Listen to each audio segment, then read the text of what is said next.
Do you prefer Cece or Cecilia? I tend to go by Cece, just with people that I know. I guess Cecilia is just a little more formal, so either is fine, but I usually go by Cece. And where did Cece come from? My dad started that nickname when I was little. My family just started calling me Cece, and it just kind of stuck from there, and I've used it ever since. It's a sweet name. Yeah, thank you. Well, thank you for being here today, Cece. It's been Thank nice you. we had a couple of misconnections with the weather and different I things. appreciate you having me. Oh, so happy to talk today. And I guess for me, you were curious to do this and talk to me about this and talk to me on this show. And Right. why? What inspired that curiosity in you? Well, curiosity is a big thing for me in general. That's one of the reasons that I started my company, which is STEAM Central. So we provide creative hands-on learning workshops that emphasize the STEAM subjects. So that's science, technology, engineering, art, and math. And with that, I really want people to always be curious and use their curiosity and their interests to always continue to learn.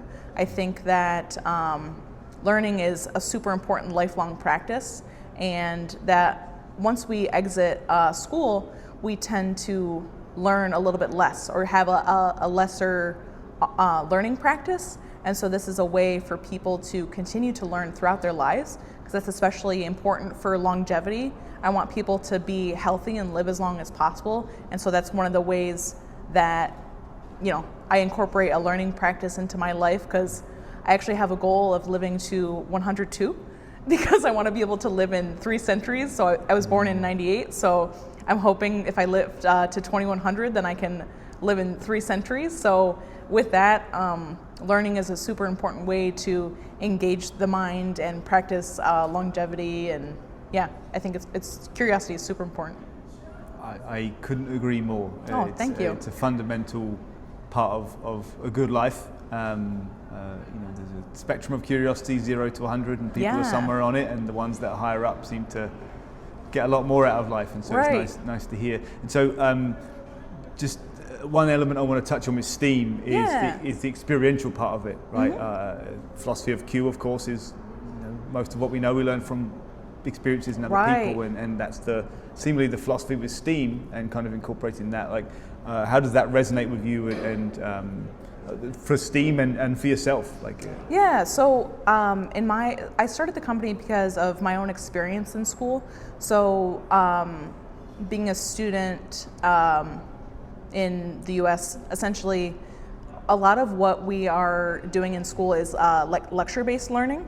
So we're sitting there, we're listening to the teacher, but we're not really engaging very much because we're not getting the chance to apply or practice any of these things. So STEAM is a way for people to take the concepts that they're learning and collaborate with other people on projects where they can apply and develop these skills, because that's a really engaging way. They're retaining the more information, and they're actually figuring out ways to actually use that, because a lot of times you'll sit in math class and you're like, when am I ever going to use this? But if you have a way, the project, especially something that's interesting to you and that's tangible, that's a really great way to be able to apply what you're learning. And these statistics are not going to be accurate, but I'll use numbers to give you a sense of them. But as I understand it, I think when you read something or lecture, it's like you retain 10, maybe 20%, and when you learn something through experience, it's like 75%. Yeah, it's drastically more impactful, and for retention, you definitely retain information a lot better once you are, doing something with it. And so you shared that it was inspired by your experiences, some of which were bad, I assume, and difficult, and so now creating the opportunities for people to to alleviate that pressure and to help with that. Like, how does that make you feel, again, having gone through it and knowing that you're saving people and helping them avoid this kind of struggle? Yeah, so I think it's a way to supplement what I'm seeing as what's lacking. So if we are only in the lecture, you're not getting a chance to apply what you're learning. And so if you have a chance to actually apply what you're learning and develop skills, I think that is awesome. I think it helps build confidence. It gives you a chance to foster your curiosity, learn more, and become a more, well-rounded person as you develop more skills. So I think I love helping people, and I think it's a great way to be able to help people to help themselves, and also you're collaborating, so you're helping other people, hopefully making new friends. I think there's great things. And what are the parts of life you enjoy the most? It's a good question. There's a lot of different things. Coming back to just like family and friends, I think are super important to me. I love being able to spend time with them. I think fostering those relationships is super important. Also, helping people through my business and also through my work, I think is very important. Also having doing things that are fun, that I enjoy, having different creative practices, different creative outlets is great. I try and find a balance with all of those sorts of things. I tend to do a lot of things, but I try and do things that I enjoy. Those are, some of the things I like to do or that I enjoy. And is it difficult to find balance in all those things amidst the rest of life as well? Yeah, I would say so. So I work full-time as an engineer. I'm a process development engineer, and I have to figure out processes for developing medical device components. So these are implantable devices, so cardiac and nervous system devices. So the company I work for has, we make 90% of devices that are implanted in the human body, we have at least one component that we make. So that is my full-time job, and then I also have my business that I work on. I'm looking to grow. With that, outside of work, I have hobbies. I have friends and family that I, want to spend time with. So I think I have a full life, but so I have to work to find balance in how I spend my time, I would say. So you have a full life now, and you're pretty young in the scheme of things. So, and life gets fuller as you get older, right, and more. So how? And you started a new company. You're doing these things. How do you manage that? It's a lot to process and to navigate. Right. That's a good question. I think it's a matter of how I spend my time, I suppose. So I have to keep in mind what my priorities are and how I want to spend my time, and then I have to use, a calendar or different planner, different tools just to, figure out how to spend the time and kind of lay it out that way. I tend to want to write things down or have things in front of me because that's just makes it easier for me. What about energy-wise, emotionally-wise? There's just so much that comes with all of this, and I know I find myself sometimes when you have extremely busy days or weeks, and absolutely. I need that stillness at the end. Right. Of it. So I think part of it is having the majority of the things be things that I enjoy doing, because I think that allows for a little more energy. It's easier to do things if you are enjoying them, especially if you're surrounding yourself with people that are also enjoying what they're doing, or people that are supportive, respectful. I think those are really important things. I think as well as just having some sense of self-awareness and realizing when you are tired, trying to listen to your body. I think another one of the ways is, I'm doing a book club right now with the Artist's Way, and part of that is the morning pages. So every day you write 3 pages, long form writing, just stream of consciousness, and that's another one of the ways to connect with yourself and understand hey, I'm tired, I need to take a break. So I think just having some sense of self-awareness of when you need rest, and really valuing that, prioritizing that, and taking the rest when you need it, I think is, and frequently, I think is very important. And has that been hard to build that, like to understand that in yourself? Again, I'll say for me, it took me 40 years to really understand how I function best, and you know, bit by bit. And I guess like, where are you on that? Like, how do you feel about understanding yourself and how you function best? Yeah, I think it's a process. I think we're still figuring it out, but I think I have figured it out more in the past few years, and like listening and being self-aware has helped with that. So it's something that's evolving, but I think I'm doing better with now. And I think that sometimes, just especially, you know, living in like a capitalist society, we're always just they want us to prioritize work over everything else, and I think we need to resist that and understand that we need to strike a balance. Like, yes, work is important, but also like your health is the most important thing. And part of that is resting and listening to your body. And so I think we need to sometimes resist those pressures and do what's best for us, health-wise, you know. Now, I agree, but that's obviously easier said than done for a lot of people and most people, because all the different myriad of reasons we understand. So, like, what would you say to people that do struggle with that, and like, I guess, what would you say to that like from your perspective, and how it's changed your life, like how adopting and learning this practice for you has really helped you? Well, okay, so I think there's a couple parts to that question. The first part is, what would I say to the people that are struggling with that? Well, I think one of those people is my mom.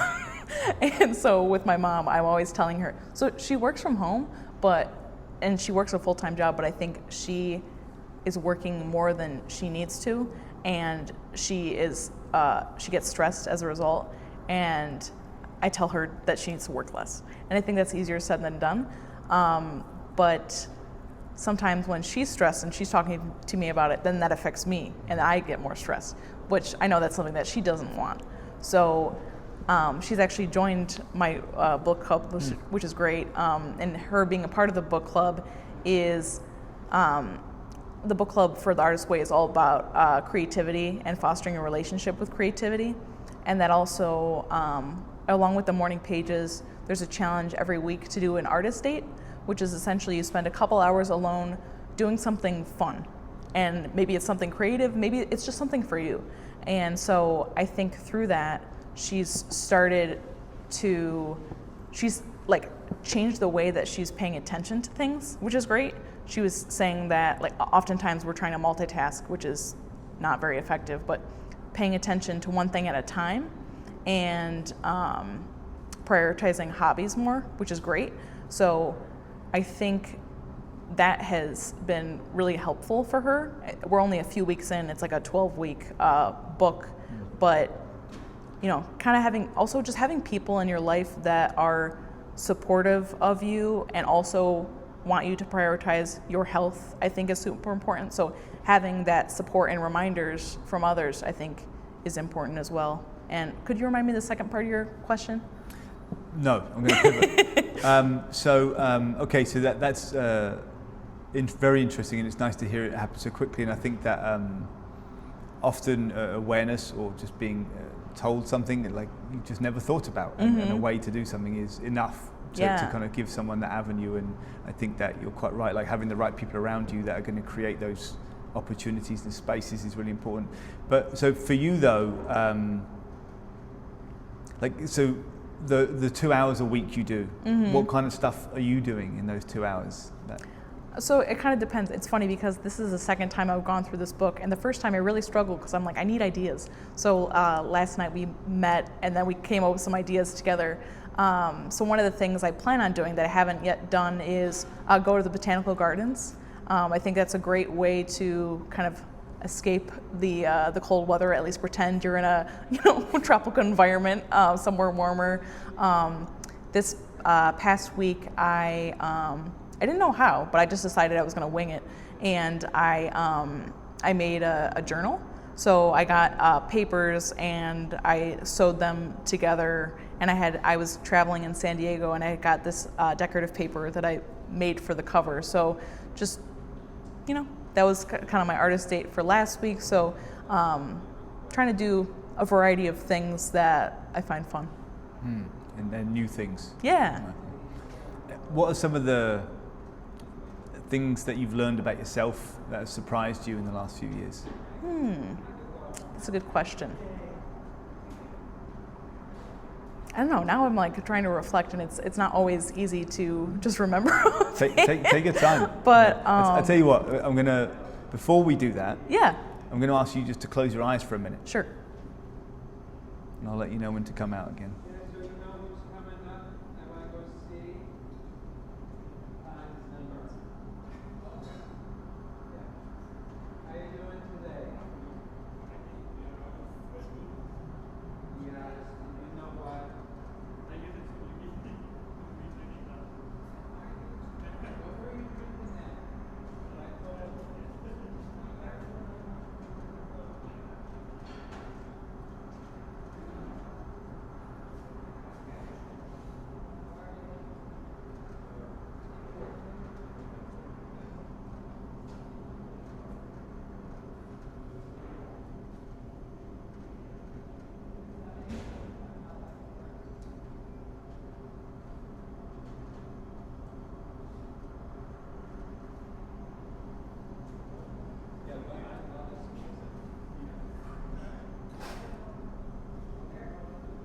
How do you feel after that?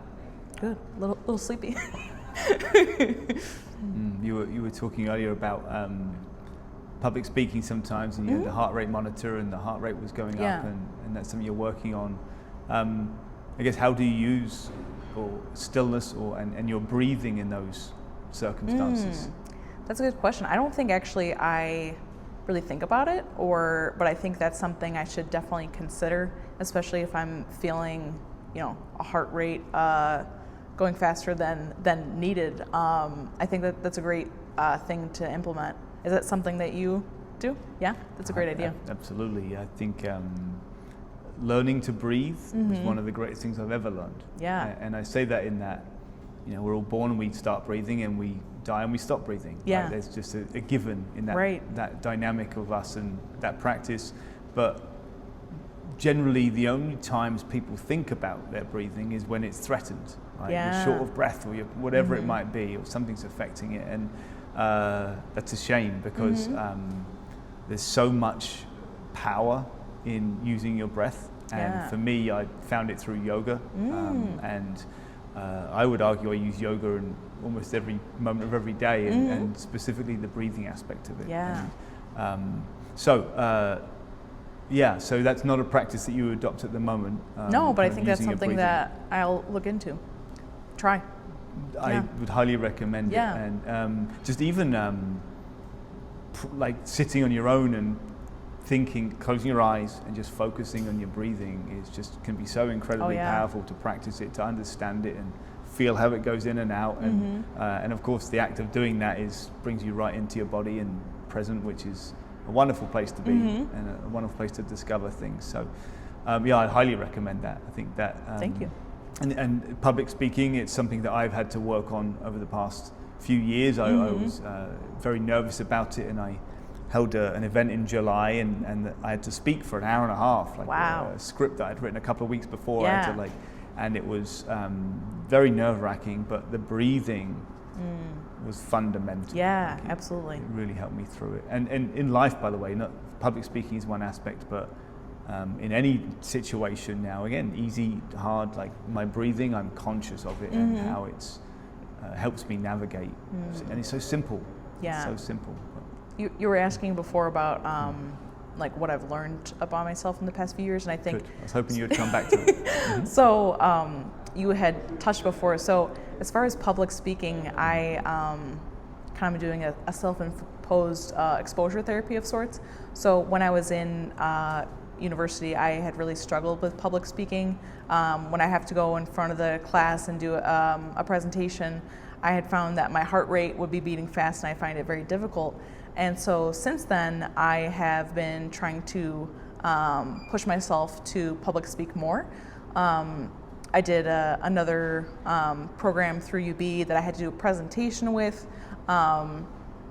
Every time that I come to the Buffalo Open Coffee Club, I speak in front of the crowd there. I pitched my business. So I think this podcast for me is a little bit of that as well. But I think what I've learned is that it's good for me to challenge myself, and it's a way for me to learn more about myself and also improve and work through things that I'm struggling with. So I think that has been really great. Through starting my business, that's been a challenge for myself. That has been great and caused me to grow more.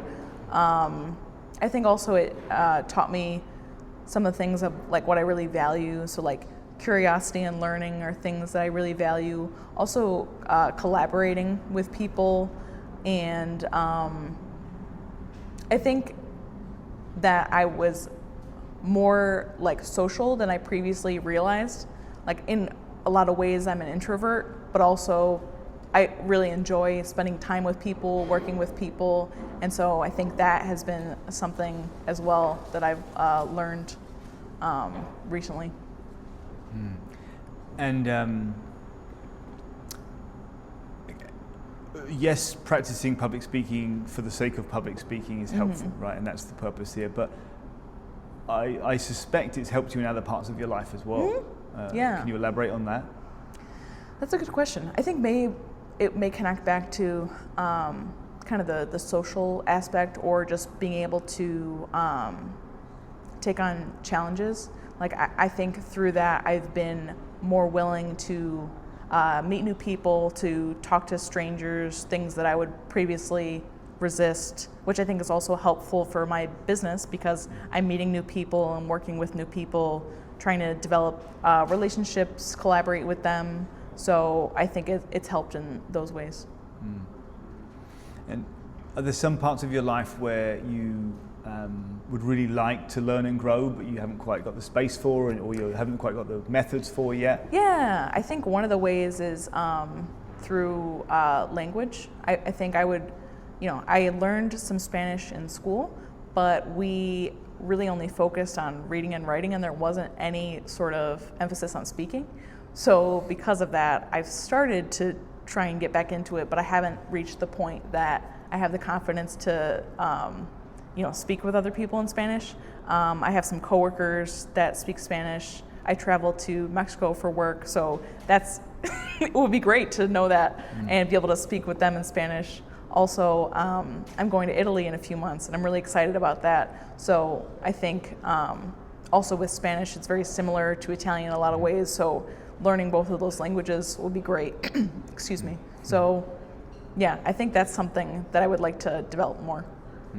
I love that.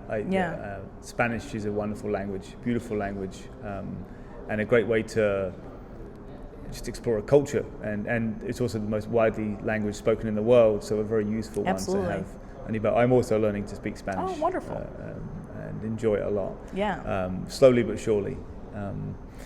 So, yes, you specifically, as a person, okay, let's say you become fluent in Spanish. Sure. Great, you can go to Mexico and you can talk there, but how do you think that would change your confidence? How do you think it would change how you feel about yourself, having that skill set? Yeah, I think when I develop new skills and learn more, I think it helps me to be more confident. It helps me to be able to have the confidence to take on other challenges and grow more. I think also when I develop skills, I also want to help other people. So, I may want to share those with other people. Different skills that I've developed, I use in my workshops that I for my business. So that's a way that I can share with other people and help them to develop skills as well. Now you are going to live to 102. Ideally. So let's say when you're 100, closing on the turn of the century, and you've seen the whole of this one. Sure. And we've seen just a quarter of it at this point, by the way, and it's been pretty amazing in how much has happened. Yeah. When you're 100, how do you think you'll look back on this period of your life? What are the things that will you'll be like, wow, that was a wild time, whether it's for you or the world, or what are the things that would jump out to you that you think you would remember? I think for the world, it's definitely a wild time. So for me, I think this is so I got married a few months ago in November, and so my husband and I are new in our marriage, and so I think I'll look back on this period fondly as like the start of our marriage. But I think also we're looking to like start our family in a few years and hopefully have, you know, kids and grandkids, and I hope when I'm 100 maybe I'll have great grandkids as well. So I think I'll look at this period as like maybe the start of our family. But yeah, it's also, you know, the world at large is definitely going through like a challenging period. Things are changing all the time, which I think always are, and I think even with myself, things are always changing. Do you like that things are always changing with you? Yeah, I think I do. I think it would, you know, it's part of what keeps life exciting. We're always learning, always growing, always facing new challenges. So, yeah. And what would you say to people who aren't like looking for new challenges and who kind of stay in their bubbles and their safety zones? Like if you had to be in that space, if that's where you were, like what detriment do you think that would be to your life if you were in that frame of mind? I probably wouldn't be learning as much. I probably wouldn't be, you know, I wouldn't be challenging myself as much, so I wouldn't really be developing new skills or confidence. So I think I would encourage them to maybe find a little bit of a challenge, just one small step, you know. I think we can challenge ourselves in small and large ways, and even just taking that first step is a step in the right direction and can really, you can really surprise yourself and make a positive change just by starting, and maybe by doing that you'll have, you know, an ongoing practice that you'll you know, delight yourself throughout. I would argue that awareness of something is you're halfway there. Yeah. And so taking that first step, you've just built awareness, and once that's there, it's hard to ignore it. Yeah. Which is very helpful. Okay, and so what about this city and being in Buffalo and you know, living your life here and growing your company here? Like how does it feel doing it here in Buffalo? I think it makes sense for me. I'm from the area, so I haven't moved out of the area. So, and also my family's in this area. I have friends in the area, so it makes sense for me. I think also one of the things I love most about Buffalo is that how connected we all are. If you know someone, they're very likely to know, you know, that same person that you may know. There's very, we're closely connected. And I think also people are really willing to help one another, which I think is awesome. We're known as the city of good neighbors, and I think that is a super important thing for feeling supported, for feeling a sense of community. It's also great for growing a business, and also the aspect of being closely connected. That's great. So I think it just makes sense for me, and yeah, I'm enjoying it. I agree. I think there's a wonderful sense of community here and support, and it's certainly been a great advantage to me and to Q as well over the past couple of years to really get to know so many amazing people and for them to be so supportive and encouraging, and it really is a wonderful city, and it lives up to its name of City of Good Neighbors. But you travel sometimes, right? And that's something that's of interest to you. And again, Yeah. I know you are interested in life experiences. And Italy coming up, you obviously traveled to Mexico for work. Like, what does traveling, like, what does that experience do for you? What do you take from those things? So I think it depends, because I do traveling for work and then traveling outside of work. And traveling for work is not as glamorous as some people would think. It's you know, you're working the whole time. I'm working longer days when I'm traveling versus when I'm here. But I often go to Mexico for work, and that's great that I get the chance to connect with my coworkers. And I think I really admire their attitude. I feel like they are often very positive, very grateful. I think gratitude is a super important thing for myself, and that should be prioritized and practiced often. So it's great when I have the chance to meet with them and work with them. Also trying new foods in different places is great. And yeah, for outside of work, usually every year I go with my family on a vacation, like my mom's extended family, get a chance to see my cousins that live in California, may not see. So it's a chance to, kind of have like a week-long family reunion. Everyone's a wonderful cook, so we get great food there as well. I'm excited to go to Italy because that's somewhere I've always wanted to go. My family is from there. My grandma moved here when she was a teenager, so I'm excited to see where she's from, try new foods. It's a new place for me that I've always wanted to go. And I'm excited. Hopefully, we have to finish planning, but my husband and I, we got married a few months ago, but we haven't gone on a honeymoon yet. So he doesn't want to fly, which is a compromise. We're thinking about driving to different national parks in the US, and we both enjoy spending time outside, hiking, and so it'll be new for us to experience these parks and get a chance to explore and adventure together. So yeah, I'm excited for that. Love all of that, and I love Italy. Italy is one of my favorite countries in the world, and Mexico as well. I love Mexico. Amazing experiences down there. Well, thank you so much for sharing with us. It's been so nice to talk, and we've got a couple minutes left if you want to share anything you didn't get a chance to, or you want to ask any questions. Sure. Open to you. Yeah, so just a couple questions for you. So I guess what made you start the podcast?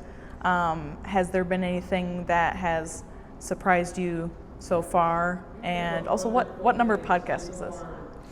You might be number 12 or 13. Okay, very good. So. Let's say 12. It might be 12. So why did I start it? Q is about a few things, but one of them is about humanity. And as we kind of careen deeper into the AI and digital worlds and disconnection, ironic disconnection, I want to try and retain our humanity as much as possible. And it's all about learning from life experience, Q, and this show, this collection of interviews, is intended to be a library of humanity. And I will intend to do this for the coming decades and all around the world with people from all over the place. And over time, you've got thousands of people. I just want to build the biggest library of humanity. So people are able to explore the world through individuals. And to me, it's fascinating. Like talking to you today, I've learned so much about you, and I really like what I've learned about you. And the same thing for so many interviews I've done. And so there's the part of it for Q where I'm like, I think this is really important for us as a species to really capture this in this way. At least this is my way of doing it. And at the same time, for me, just my insatiable curiosity about people, it's like a really nice way for me to get to know people. Awesome. And at the same time, like I have a lot of great conversations like this, but they're not on camera, and I feel like there's a lot of loss there. Like there's so many people that could benefit from these conversations. Absolutely. And that's the other reason I think that it's important to have them. And So any surprises so far? Surprises. Nothing has jumped out like as in like, oh my gosh, I couldn't imagine this about this person, or like, oh, this is a human. Or just anything unexpected, I suppose. There's so much unexpected. Sure. There's been for every single person. There's always just. I think one of the interesting thing about a species today, our species, is that we are more individual than ever, and that's what fascinates me. 50 years ago, people were in groups. Like they really were in groups, and I think as a result, we're also more lonely than ever. And a lot of people are seeking community. 50-60% of people consider themselves to be lonely. And again, that was one of the key inspirations for Q, was to help people cure that loneliness and have spaces to find people that share their passions and can help them with that. There's always surprises, but like I'm always, as well as I'm looking for the details in the individual, I'm also looking for patterns. And I think that's really fun. And I'll give one pattern that is kind of goes through is like whenever you ask people about the most important things in life and the things that make them the happiest, it is friends, family, experiences. It's all these simple things. And the unfortunate part of that pattern is that most people aren't focusing on those. And so that's been really good to hear. And for me, again, on my journey, like talking to so many people about theirs, there's so much that reflects and resonates and mirrors. Okay. And so I love this, and I Yeah. think that anyone who were to watch these as they come along can get so much value from them. Oh, that's great. I really do. So Okay. yeah. So where are you from originally? England. Okay. And Southeast. so what brought you here to Buffalo, and what made you stay? That's a long story. It really is a long story. Okay. But I think one of the biggest things coming to Buffalo was I wanted to be in a space, an environment where I could work on the thing I was working on, and I actually only conceived Q like a couple of months after moving to Buffalo. Wow. Okay. But I love this city. It's Yeah. really been a blessing for me. When I visited for the first time, I felt I was like, I'm going to spend time here. I know I am. And now I like it for the foreseeable. This is like my home, Oh, that's my awesome. base, and in the year 2 years, I know hundreds of people in this city now, and thanks to Q and of course me and my kind of curiosity about people, and that's really amazing. Like Absolutely. I've got a lot of friends and it's just been wonderful. And so again, the city of good neighbors, like I really feel it here and feel supported I'm and so welcome. glad. And so I'm very happy to be here and happy to be building Q here. Like Yeah. there's no city in the world I think would be better suited for me to build Q than Buffalo. So you said that you're thinking about having other people from around the world. Are you looking to travel? Are you looking? Okay. Yeah, so the coming years for me, there'll be a lot of travel in the mix, Nice. and there's Qualia, the series of events will be in different places as well as different challenges and different projects. And along the way, like whether it's personal or Q travel, I'm just going to be interviewing people like this. As you have experienced today, I just get into the conversation. There's no prep for this. I can be meeting people all over the world. Wonderful. And connect with them and say, hey, you want to Do you have talk to any me? people that you're looking to interview in particular? Many. Many? I'm very lucky to have a lot of friends and contacts all around the world. In my life, I've been to 50 countries. I've lived in different countries. That's awesome. I've explored a lot of the world Yeah. and a lot of people. And I'm so excited to talk to a lot of them again, because some of them I haven't spoken to in years, Wow. right? Because I've just been away and doing this stuff. So I'm so excited to take this Absolutely. in that dynamic Yeah. with people I knew or know, but would like to get to know in this way. Yeah. Would you also be open to being interviewed on your own on Q? Always, absolutely. I'm Well, I'm just always thinking happy to also, talk. I'm like, are you going to do, Reverse. maybe we'll turn the camera at some point and you can have your own episode? Well, I'll tell you what there. So I obviously have my podcast. I do the Q show, which is me sharing kind of what's going on, but it's not being interviewed. But I would say that I'll leave that to other people, like in their frame, right? Yeah. Because people are interested in different things. And so I love talking to people though, and I love people asking me questions because it brings stuff out of me, which you don't necessarily think about. Right. So, and that's one of the reasons I also love doing this, because I'm sure you probably would agree today that the questions I've been asking you are not things you normally talk about or reflect upon, and that's something that's really important for me with Q as well, is to highlight these things to people and just kind of bring awareness to them and the value of them where maybe they don't see them. Yeah. Awesome. Thank you. I really appreciate it. Thank you, and thank you for your time. It's been a pleasure. Yeah. You as well.